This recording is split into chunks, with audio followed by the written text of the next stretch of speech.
साधू म्हटलं की महाराज विरक्ती पाहिजे बरं का.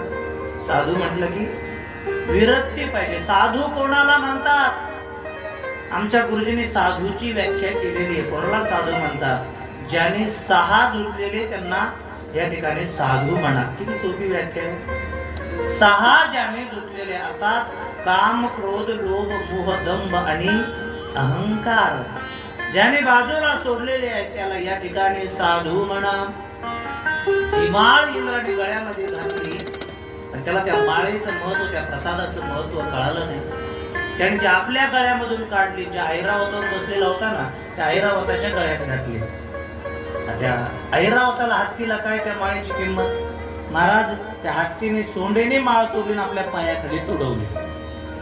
आता बृहस्पती ज्या ठिकाणी मला दुर्वास मुनी म्हणजे रागिष्ठ ऋषी शाप दिला इंद्राला. इंद्रा, अरे भगवंताने दिलेला प्रसाद मी तुला दिला आणि तू त्याची अशी वाट लावली का मी तुला शाप देतो.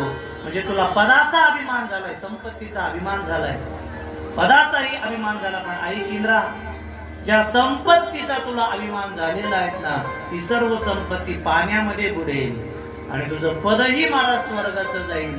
हे शाप दिल्याबरोबर महाराज ऋषींचा शाप आहे. बरोबर त्याच पद्धतीने सर्व संपत्ती पाण्यामध्ये बुडाली. ऋषींनी त्याला शाप दिल्यामुळे ती महाराज बळीने स्वर्गावरती चढाई केली आणि इंद्राला हरवलं. म्हणजे स्वर्गाचंही पद घेतलेलं आहे.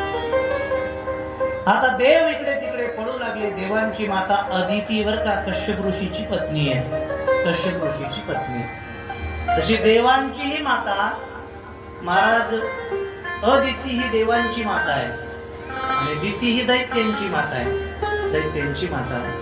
देवाच्या मातेला या ठिकाणी महाराज वाईट वाटू लागला. आपली मुलं विनाकारण इकडे तिकडे महाराज या दैत्यांच्या भेणी पळतात. त्यांना कुठेतरी या ठिकाणी डोंगराला इकडे तिकडे राहावं लागतं. म्हणून तिने आपल्या पतीला विचारलं.